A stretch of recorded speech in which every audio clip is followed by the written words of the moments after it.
Hello, good evening sa inyo mga lords. So, meron akong papakita sa inyo. Bagong bili ko pala. Ito siya.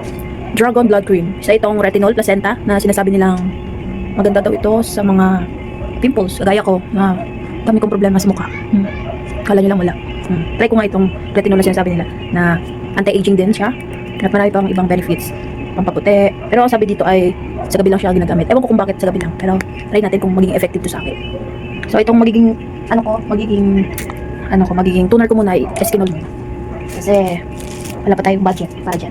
Try natin ito. Problema ko to sa mukha ko talaga itong pimples ko. Ewan ko kung bakit. Simula lang to nung nagtrabaho ako sa warehouse. So ganito nang nangyari.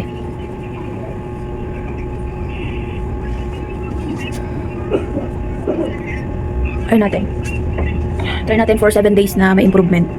Tuloy-tuloy ko ito. Pero kung wala, so skip natin itong retinol na to.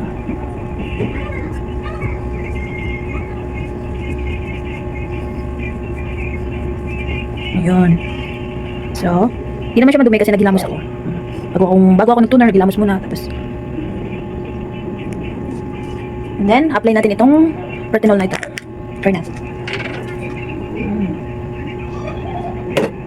Try natin itong retinol. Pati lang apply natin kasi mahirap din pag sobrang dami. Maganda siya. Kanina, bang ina-applyan ko si Jowa, si Kulot. Sabi niya, nararamdaman niya daw yung banat ng kanyang mukha. So, baka yun yung kanyang talaga, side effects or ganun talaga.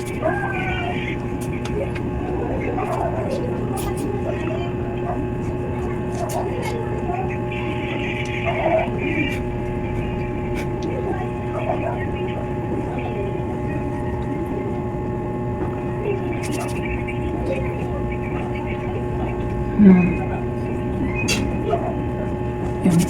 Ito talaga yung problema ko eh. Tingnan nyo guys. Sana mag-effective siya. Sana mawala na.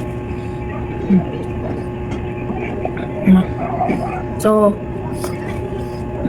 update ko kayo sa mga susunod na mga araw kung ano nang mga nangyari dito sa mukha ko. Pero for now, okay naman sana eh.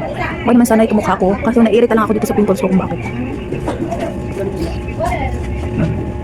Masarap siya sa face. Para siyang nakaka-cleanser. Ay, nakaka-refreshing. O, diba? Ganda. Try nyo din mga guys.